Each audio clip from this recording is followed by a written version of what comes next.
Yani go to malls. Go to malls and watch the men. Huh? Don't watch women. Watch only men.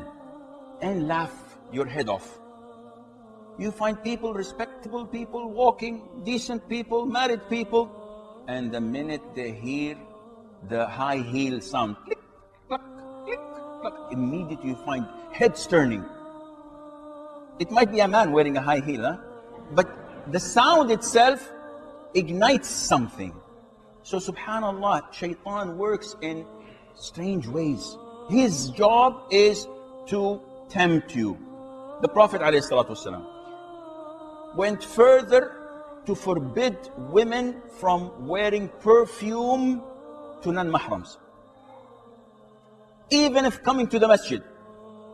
Abu Hurairah, may Allah be pleased with him, saw a woman fully dressed in niqab and mashallah, nothing, and he found a beautiful smell, a beautiful scent coming from her, incense.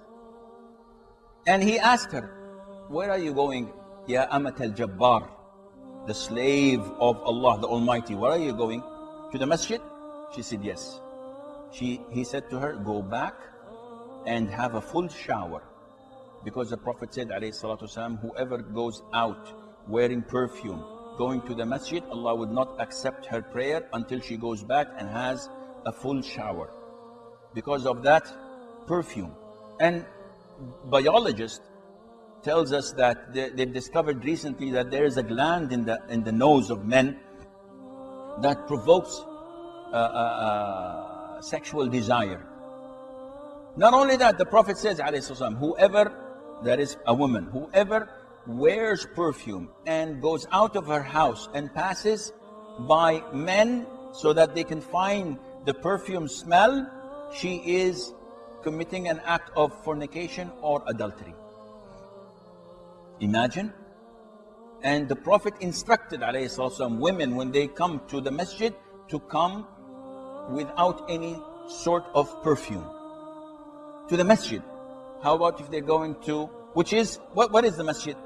The Prophet tells us, the most beloved piece of land to Allah is the masjid. And the worst and most abhorred piece of land to Allah Azza wa Jal is the aswaq, the markets.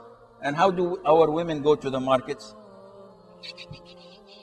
Have a bottle of perfume. What are you doing? She says, yes, I'm a Muslimah. I have to show people that Islam is beautiful and Islam smells good. Yeah, but you're doing it on the wrong place. You should do this, but you don't do it to non-mahram, because this has more harm than good.